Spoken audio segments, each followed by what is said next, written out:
Have you been keeping up with what's going on in Syria? It's getting bad fast. Rebels almost took over Homs and are now pinstering from the south. Is that bad? We do want Assad to lose here. Yeah, no, apparently Assad's been losing territory fast. Unfortunately, I don't think the faction that's gaining territory is not the pro-Kurdish one. Like, there's the HTS, but the other one, the SNA, yeah, has been pushing back against the SDF. As you can see, ISIS is growing too. Well, yeah, that's what happens when you leave Fog of War untouched in a Civ game, okay? That's normal. They released the prisoners in Hama. One is Lebanese, who's been there for 40 years. 40 years?! It says 33 years. That's not 40. 40 years I would have been impressed by. 33 years? Whatever. There's a lot of mosques down here in downtown Hama. God damn. For the ostensibly secular Assadist, regime. Just saying, man. Like, Jesus. It's like that Starbucks joke in Shrek 2. Just finish praying at the mosque, like run across the street, go to the other one. Marine drones and military targets inside Hum City. God damn, they are moving south really quickly. Oh, I'm sorry. This isn't Hama. This is Homs. They already took Hama. So, yeah, I'm sorry. When last we checked, they were in Aleppo. Here's the Kurdish, ghetto there. They made their way down, took Numan. I knew that. They've already taken Hama. Now they're in Homs or Ham, or it gets rid of the name when I scroll in, to zoom in close enough. But that's Ham, which is wild because that's like haram to them. Look at the south. There's rebels too. Where the fuck did you guys come from? Oh my God! Were you all hiding in Jordan? Where the fuck did you all pop up from? Commander Creed Deep Strike. Hello. Those rebels in the south had a deal with Assad before and they've now rebelled. Is it actually over? Is it like unironically actually over? Because this looks like serious it's over territory.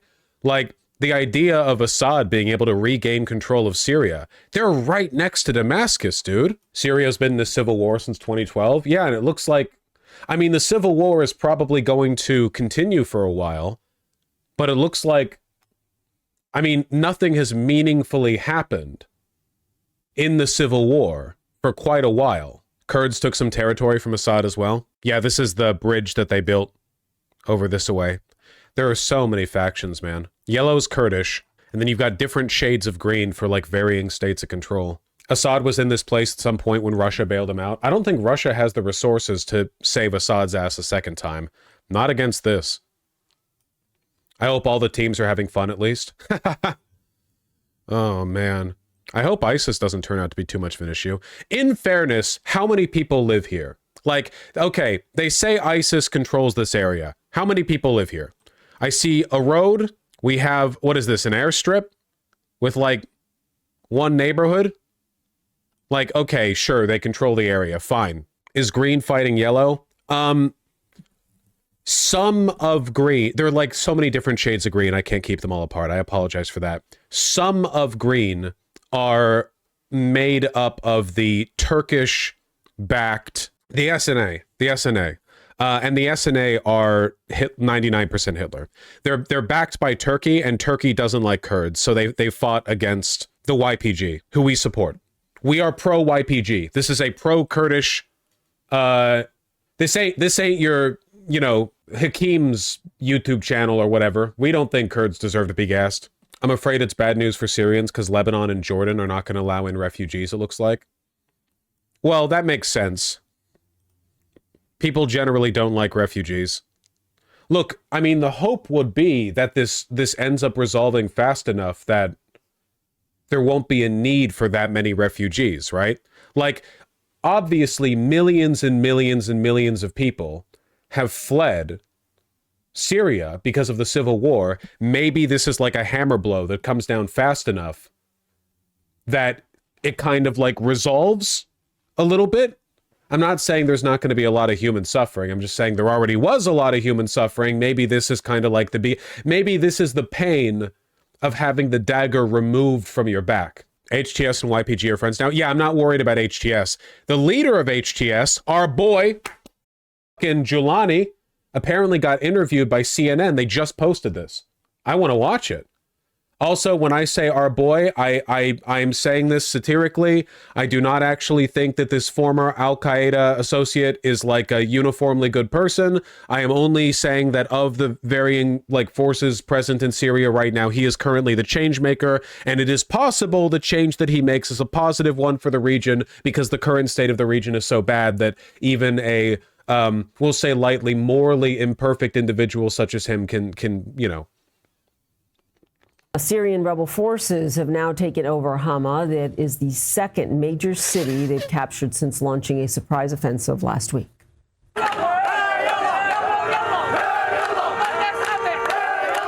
Syria's military says its troops had to withdraw from Hama after rebels entered. Syria is about to become a failed state. Syria has been a failed state for 9 years, at least large portions of it. Half the population of Syria fled. It's been a tumultuous war zone. 9? Well, the Syrian refugee crisis represented an escalation that led to it being a lot more of a failed state than it was before. It's been 13 years? Okay, 13 years. Several parts of the city in another blow to President Bashar al-Assad. Now, rebel fighters also freed hundreds of prisoners, saying they were all wrongfully detained. Some residents in Hama are now celebrating the rebel takeover. Thank God. We've been waiting for this day for a long time, and we're all coming out on the street. This is the happiest day for us. We were afraid to go out at night. We've been waiting for this. Feelings that can't be described. It's been 50 years we've been suffering injustice and crime and oppression. Also, not gonna lie, also a huge positive sign for the rebels that these guys feel comfortable doing video interviews, that there are journalists in Hama, right after it gets captured. It's not, oh, it's a constant back and forth tumultuous war zone, super dangerous. You have to be pretty confident in what's going on to do this, especially because if Assad retakes Hama, these guys are getting probably the best case scenario for them that they're killed quickly. That would be, if the people doing video interviews with CNN saying they're happy they were freed, the best case scenario for them if Assad retakes Hama would be that they're killed quickly. This is a historic moment, a priceless moment. Priceless moment. Now, rebels are vowing to push further south to Homs. And this isn't even accurate anymore, because now rebels down here at the south near Damascus are pushing up. Holy shit. They could retake Damascus within a week. Maybe that's really optimistic, and it is. But at the speed they're moving, I mean, it could, Damascus might just collapse. That is the next major city on the road to the capital, Damascus. CNN's Jemana Karatse sat down for an exclusive interview with the main rebel leader, Abu Muhammad al-Jolani. He says the Assad regime is, in his words, dead, and explains how his forces have been able to sweep through Syria. What even sparked all the sudden change? Taking Hama. This guy. Not to fold it all down into one. I think the Kurds have been instrumental in maintaining a stronghold against the Assadish regime for years now, in tandem with American, with American military support. But this guy did take Aleppo, which is pretty big. It's mostly this guy being the one in the position to take advantage of the weakening of Hezbollah, because Hezbollah has been weakened from their fighting with Israel. Obviously, Hezbollah has been very committed to the fighting in the south, which depletes the resources and pulls things away from Assad, Assadist support, because both Assad and Hezbollah are very Russian aligned, very Iran aligned, so they have a shared interest. The weakness of Hezbollah is the weakness of Assad. This guy's taking advantage of that. After taking Aleppo, I mean, how significant is this for you right now? من الناحية العسكرية فما بعد حما From a military perspective, what comes after Hama will not be the same as what came before. However, I prefer not to be overly optimistic during the battle. I like to remain cautious and vigilant to avoid complacency and ensure we don't suffer losses while believing we are safe. What comes after this? What's after Hama? The thing that makes me feel good about this guy, like relatively speaking, is that from everything I've heard from him, like when he speaks or the way he talks, he doesn't seem to engage in a lot of demagoguery. It's really easy when you're like a charismatic, like handsome young military rebel leader to like play into that and be a big, you know, like to really lead, like do the whole Che Guevara bit, basically. The fact that he seems relatively grounded, you know, he's willing to talk to interviews. He comes across a lot more, what's the right word? Not like humble. That's not what I'm thinking of here. Not like Western, because that's not what I'm thinking of either. Demagoguery happens all the time in Western military officials, at least like in times of conflict. Is it measured, I guess? Yeah. I'll put it this way, okay? The worst case scenario would be that this guy falls back into jihadist tendencies, because those are kind of his origins, you know? Like, he used to work basically with Al-Qaeda, so the worst case scenario would him leaning more and more into the, like, the guise of it, like the image of it would be like anti-colonialism, anti-Western, so on and so forth, which I'm in favor of anti-colonialism, but often that rhetoric is disingenuously applied when in reality you're just like super duper fundamentalist Islam. Like Iran does this all the time. Like Iran pretends to be principally anti-colonial when they're not at all. Iran has no issue with Russia's colonial efforts in the Middle East, for example. They just, you know, take advantage of what they have at their disposal to benefit themselves. So I'm glad he's not falling into that. The real question is whether he's just media trained or if he's legit. Well, you can be legit and media trained. He is definitely media trained. He's trying to legitimize himself in the eyes of the West because he is considered a terrorist. The HTS, it's a terrorist organization.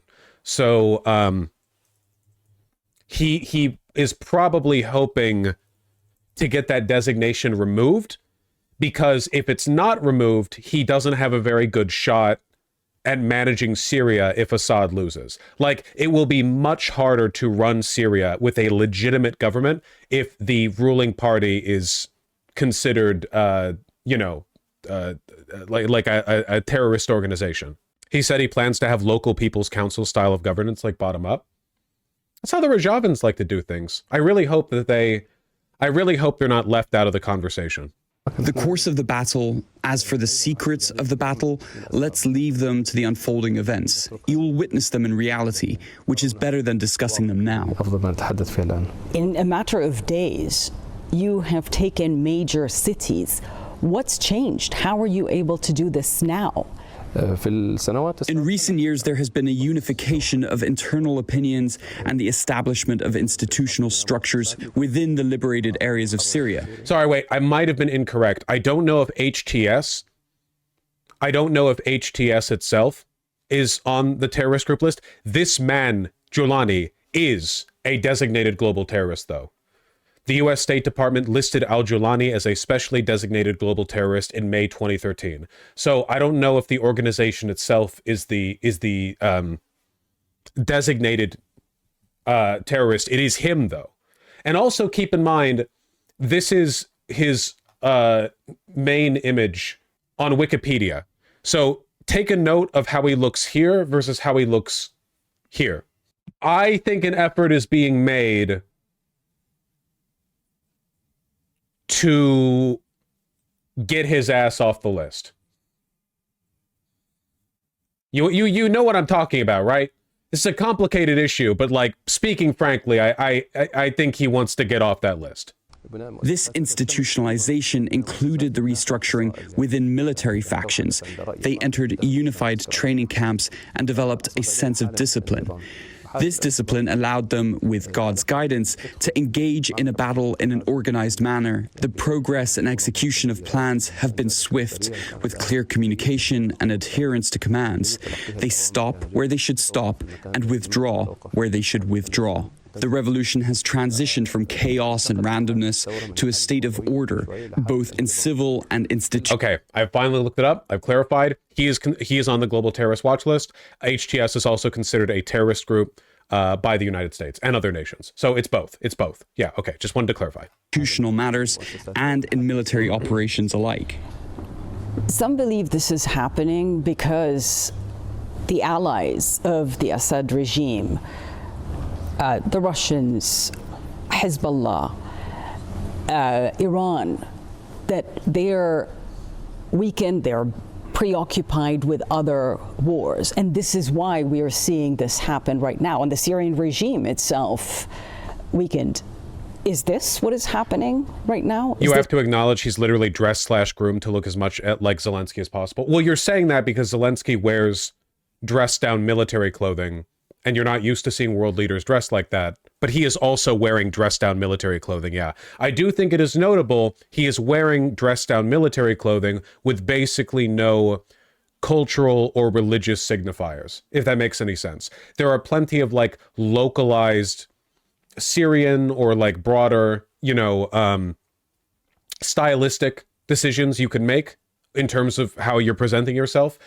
From his haircut to how he's groomed his beard to his clothing, yeah, he is definitely like leaning into that. Is why you chose to It's very launch smart. this offensive right now? One last thing, I'm sorry. It's very smart, and I don't think this uniform gets a lot of use. Notice the crease right here in the collar and on the sleeve? This thing was pressed flat up until recently. He got his best nice military shirt out for the interview. You chose to launch this offensive right now? As you know, we are still in the midst of the battle, and discussing such details at this time is not wise. But you faced more of a resistance in Hama than you did in Aleppo. What do you think happened? I'm not Why blaming the man. did the regime withdraw like it did? The seeds of the regime's defeat have always been within it. It has been effectively dead since that time. However, the Iranians attempted to revive the regime, buying it time, and later the Russians also tried to prop it up. But the truth remains, this regime is dead. In the last year, it seemed like Bashar al-Assad survived the war. He was welcomed back into the Arab fold and on the world stage. The Arab countries' evaluation of the situation was mistaken. Some Arab countries try to separate the regime from Iran's project. This is impossible. Even if the regime wanted this, it can't implement it. It's a subservient relationship. Iran can disengage from the regime, but the regime can't. To describe the regime as victorious is deeply unjust to the many children, people, women subjected to rape in prisons, displaced individuals scattered across the world, those drowning in the seas, and those living in tents on the borders of other countries. What kind of victory are we talking about? In the past, you have talked about strict Islamic rule. Is that still the plan? People who fear Islamic governance either have seen incorrect implementations of it or do not understand it properly. We are talking about something that aligns with the traditions and nature of the region. The most important thing is to build institutions. We are not talking about rule by individuals or personal whims. It's about institutional governance. Syria deserves a governing system that is institutional, not one where a single ruler makes arbitrary decisions. Many Syrians are happy and will be happy to see the end of the Assad regime. Well, wait, guys, don't be naive. He's obviously wants Islamic rule in Syria. It's Syria. Like look at where it is. Like, yeah. His answer is very measured about building up institutions like that. I'm really curious. He has to walk a delicate tightrope here because a lot of the insurgents, keep in mind, Assad's regime has been nominally secular. So many of the rebels against it are, of course, Islamists. Some of them are backed by Turkey. Some of them are more or less independent. A lot of them are going to be religiously motivated because they see Assad as like repressing the, the religious tendencies within the Syrian people, which to an extent has happened. If he just said, like, he can't go up there and say, no, it's going to be an atheist government because one, that would be a lie. And two, that would be insane and would lead to fractioning within his coalition. He's measuring his answers here. He's measuring his answers here. But they're also worried about what HTS rule would mean, including minorities. No one has the right to erase another group. These sects have coexisted in this region for hundreds of years, and no one has the right to eliminate them. He's talking about the Kurds here. Like, definitely. There must be a legal framework that protects and ensures the rights of all, not a system that serves only one sect, as Assad's regime has done. Not only, no, Syria is a very diverse country, but the Kurds are obviously like the number one group we're talking about. He's talking about the Alawites? Well, I mean, he's not only talking about the Kurds, but certainly I would believe that it's likely the most prominent group that he's interested in kind of like reassuring, But yes, there are many Christians in Syria. Listening to you speaking, you've gone through quite the transformation. Once an Al-Qaeda leader, your group has had affiliations with Al-Qaeda, with ISIS, and now... Kurds are Christians? No. Kurds are mostly Sunni Muslims, I think. It's not a religious group. They're an ethnic group. I mean, I'm sure there are Christian Kurds, but I think they're mostly Sunni Muslims. You are projecting this image of a moderate leader and a moderate group. What is HTS right now? Hayat Tahrir al-Sham is one of the factions in the region, just like all the others. Now we're talking about a larger project. We're talking about building Syria. Okay. Hayat Tahrir al-Sham is merely one detail of this dialogue, and it may dissolve at any time. It's not an end in itself, but a means to perform a task confronting this regime. Once that task is complete, it will transition to a state of governance, institutions, and so on. I believe that's not an answer. Well, it kind of is an answer, right? I mean, he's essentially saying that HTS is purpose-built for the defeat of the Assadist regime, but past that point, you need like a pluralist construction of institutions for the running of Syria, which is, I mean, those are two very different things. It's like, yeah, it's like a functional, it's a tool, which he's obviously, I would like it if he was a purple-haired, septum-piercinged, woke liberal or whatever. He's kind of giving the answers I would want him to if I could telepathically project them into his head, like within reason. Believe that everyone in life goes through phases and experiences, and these experiences naturally increase a person's awareness. A person in their 20s will have a different personality than someone in their 30s or 40s, and certainly someone in their 50s. So are those days behind you? Sometimes it's essential to adjust to reality, and because someone who rigidly clings to certain ideas and principles without flexibility cannot effectively lead societies or navigate complex conflicts like the one happening in Syria. People listening to this are going to wonder why they should believe you. You are still a specially designated global terrorist by the United States. He doesn't sound anything like a jihadist to me. That is true. You have to admit, however reasonably skeptical you are of this guy, I have definitely never heard a militant jihadist choose to give answers like this. Most of them in this position would be like, glory to Allah, the Assadist regime has fallen, my brothers and sisters have finally, rid ourselves of the yoke of oppression. Now so like I mean, we're familiar with the rhetoric. The $10 million bounty on your head. Your group is a prescribed terrorist organization by the United States, by the UN, by the EU, and others. I say to people, don't judge by words, but by actions. I believe the reality speaks for itself. These classifications are primarily political and at the same time wrong. I define a terrorist as someone who intentionally kills civilians, harms innocents, or displaces people. If we're being honest, many of the wars waged by major powers in Arab, Muslim, and even non-Muslim countries have involved the deliberate killing of thousands, the destruction of homes, and the displacement of millions. Even the regime itself is guilty of such actions. But the US and others would say is that you were parts of groups that did exactly that. Personally, I have not done these things.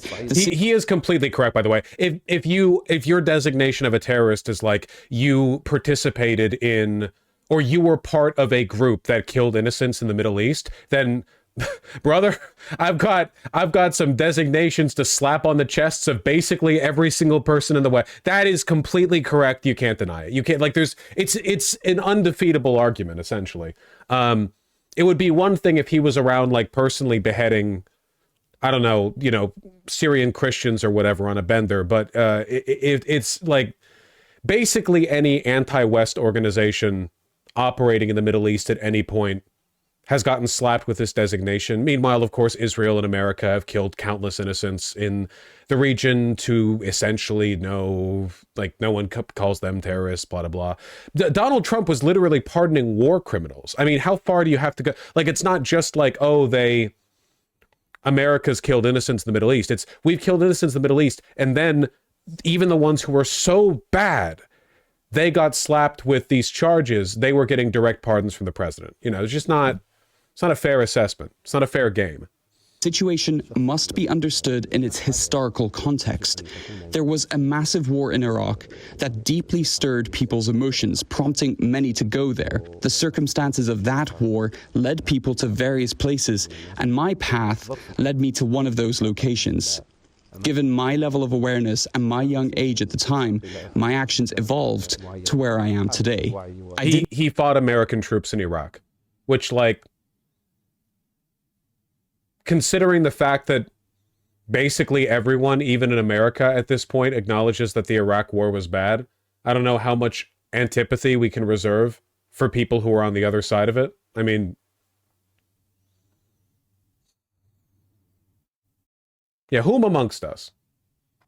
I didn't go to Iraq with those intentions. I went to defend the Iraqi people.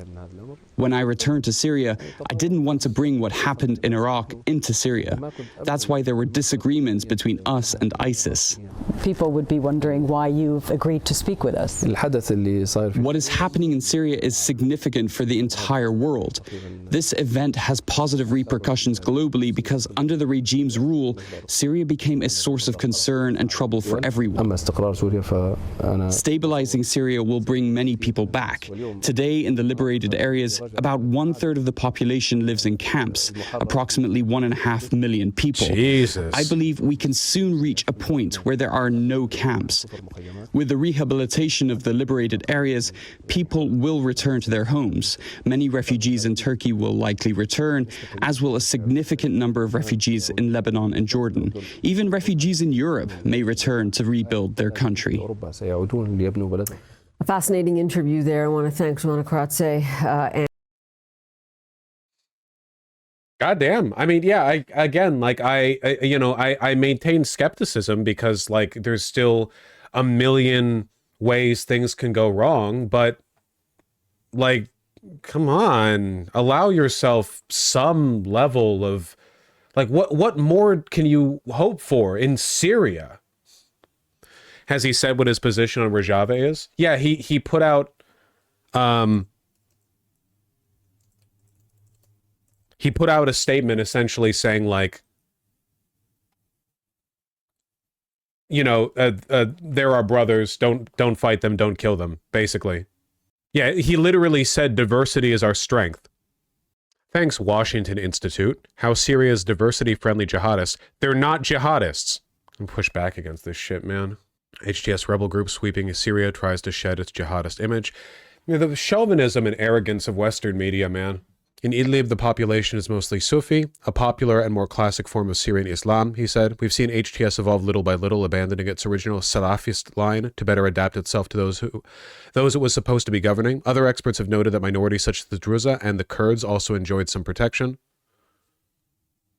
It's the first time that a group with jihadist roots, that is to say radical Islam, has shown itself to be open to other forms of Islam or other religions. Certainly there have been localized repression against activists, but there's also been regular demonstrations against HTS.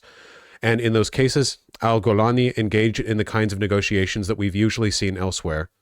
Applying the same strategy after the conquest of Aleppo, al-Golani, this is Jolani, I believe, tried to reassure the population of his group's goodwill, in particular towards the city's religious and ethnic minorities. In a publicized statement, he called on his fighters to not mistreat the Christian community in Syria's second city. Treat them well, he said, going on to tell local believers that HTS, quote, had treated the Christians of Idlib and Aleppo well. You have nothing to fear. Speaking to the city's large Kurdish minority, HTS offered a message of unity that would have been unimaginable just a few short years ago. You have the right to live freely. Diversity is a strength of which we are proud, the group said in a statement verified by Nasser. We denounce the actions of the Islamic State group against the Kurds, including the enslavement of women. We are with the Kurds to build the Syria of tomorrow. Again, like how much can you expect? It's Syria. No, this isn't good enough.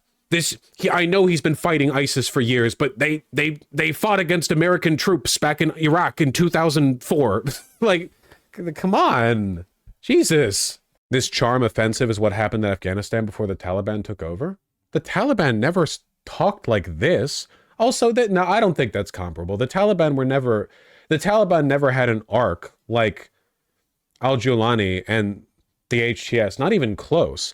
The Islamist rebel group also offered credit. I don't like calling HTS an Islamist rebel group, in large part because unlike many actual Islamist groups, their primary directive here just seems to be like insurgency against Assad. Like calling them an Islamist rebel group would be like, you might as well call any Christian militia, like militia of people that are Christian, like Christian militia group. I guess. Maybe it's like too broad of a category, I guess. I think there's a pretty meaningful distinction between this and something like Al-Qaeda or the Taliban or whatever. Yeah, it's technically correct, but the connotations are negative in a way that lumps the group in with other Islamist groups that are motivated primarily by like fundamentalist Islam, rather than in this case, like they're a rebel group, and of course they're, you know, they're Islamic and they want Islamic rule, because and everyone does there. Not everyone, but you know what I mean. It comes off more culturally Islamic than fundamentalist. Well, they are definitely not fundamentalist. Or at the very least, like, to argue that they are fundamentalist, you would have to reconcile that with a lot of the stuff they've been doing lately that is not fundamentalist. Vosh, please, they're taking YPJ women. This is a Reddit post. Treatment of YPJ woman fighters by HTS jihadists. I literally have no way of interpreting this video. They're going to be speaking a language that I don't speak. We're probably going to see women being mistreated, which I kind of don't want to show on stream, I guess. Like, for obvious reasons. For reasons that I assume are understandable. How do I even know these are HTS? Hold on, I'm going to mute my desktop audio for a second so I can listen to it. Yep, I don't speak these languages. Language? I don't know how many languages are being... That's how much I don't speak these languages.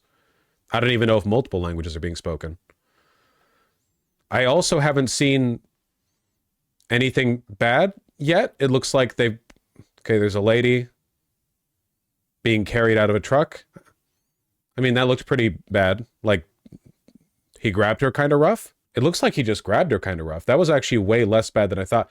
We're talking about like Islamist militias in Syria. I thought they were going to like do something horrible. It looks like they just kind of grabbed her by the collar of her fatigues and pulled her up and then moved her into... It didn't even look like... It was the SNA in the North Camp near Manjib. Green light on the map is SNA. So this isn't even HTS then. Why the misinfo? How brutal of a rating of it was 0 to US police. It's so not brutal I can show it. I'm not downplaying it. I'm only saying, like, we have to be careful with our narratives and framing here. I'm gonna mute it just because YouTube tends not to like it when people are shouting in languages that are scary. But there's a lady in the truck. and they grab her by the collar of the jacket and put her over. But like the person who linked this in chat said, like, look what they're doing to, they're kidnapping Kurdish women, which is like, is that what I'm getting from this? I don't know. Her leg was injured, that's why they grabbed her. Wouldn't that be like helpful though? Because then I don't know. I'm not downplaying. Again, like, it's the theater of war. Horrible things happen. I guess I just want to be really careful about the way information is spread. And like, I don't know. I want to be hopeful for the future of Syria. I'm not downplaying it. I'm just saying this is literally nothing. Okay, fine. I'll clarify. I'm not saying that bad things don't happen. I just don't know if the information provided in this post is sufficient for me to have like any opinion on it at all. And it seems weird that it was posted as a counter argument to HTS when it doesn't even seem to be HTS. I don't know. When Kurds get this idiots, then they should cut their thumb and index finger so everyone knows they are jihadists. Turkey needs to stop funding terrorism. Where are the Kurds who support Hamas in this sub? All these Kurds which stand up for Hamas don't realize that in ideology they're identical with these terrorists. Palestinians are not our friends and historically never were. I don't know if we're gonna get the best politics out of r/Kurdistan. HTS or SNA? SNA? Well then why does it say HTS? Okay, because people lie sometimes? Yeah, but like, who linked that? Who was the person who linked that? Does anyone remember? I did. Thank you for stepping up. Vosh, haven't you seen the videos of them taking YPJ women? It's all over the Kurdistan subreddit. Vosh, please. Would someone be kind enough to send a link to Vosh, not even show on stream just so he knows? Vosh, please, they're taking YPJ. Do you understand how you haven't put your best foot forward on this issue, I guess? It's not, again, it's not that I'm resistant to the understanding that HTS and Julani have done bad things and will do bad things, because they will. It's that we're seeing a glimmer of hope, and I am a little cynical, I guess, about what I perceive to be ill-intentioned and ineffectual efforts at like deflating that. You know? Okay, I looked at your post history from 4 years ago. Please, everyone. Tucker Carlson did a hilarious segment on Chop. Can I link a video, please? Video link. Please watch this video link. Please watch this video link. Look at this video link. Did you see this Chop segment? Video link. Did you see this Chop segment? Video link. Video. Well, you like showing me videos. Video link. It's the whole. Oh, okay. This is like a theme with you.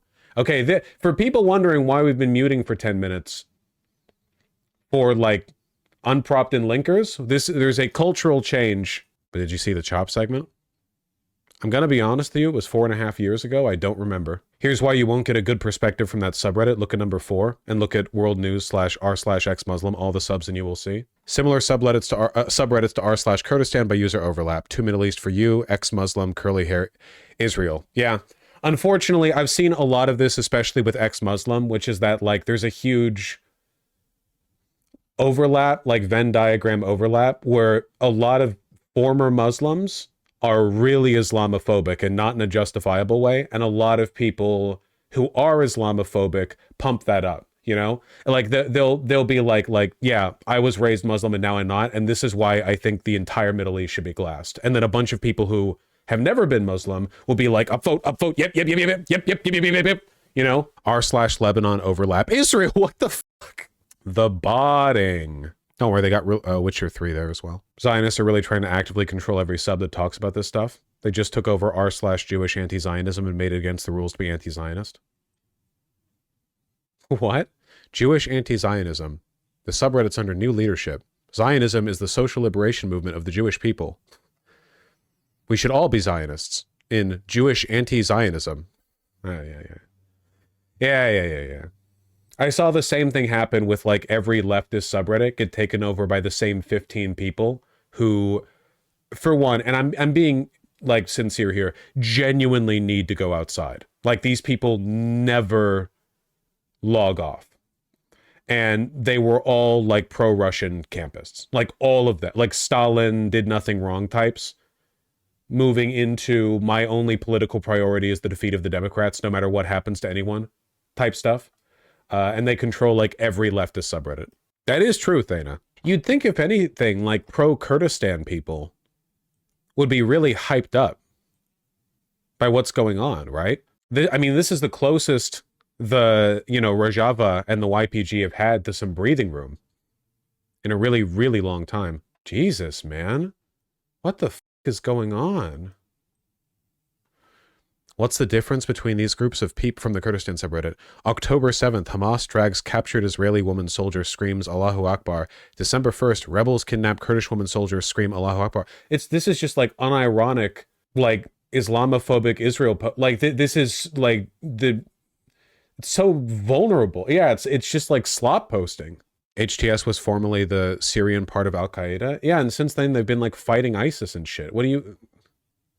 Islamists everywhere are the same. Name changes and stuff are pointless. Yeah, man, 1.3 billion people, they're all just the same. God, dude. It's always Islamist this, Islamist that. When it comes to the atrocities committed by Zionists or others, there's complete silence. You see, the difference is that in Israel, bad things are considered outrageous. Yeah, and in Israel, when you kill people, it's actually very frowned upon. Israeli people follow the Japanese practice of Naohon, which means respect for life. It's a deeply held religious and cultural value in both of those nations. Oh my fucking God. Moderators, Zio-Kurd with the Israeli flag.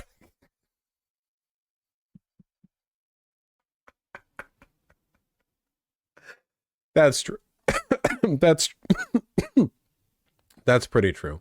Yeah, least obvious plot. Look at this article about civilian governance in HTS. This isn't an article. This is an academic article.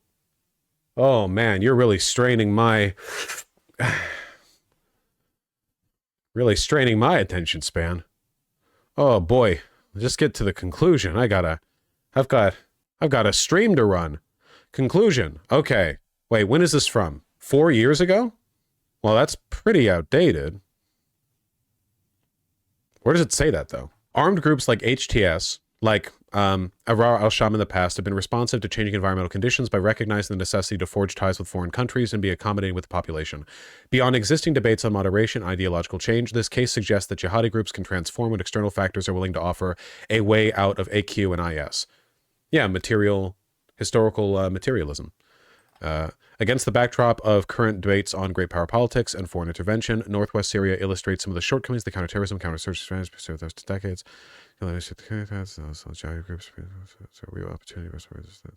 Okay, well,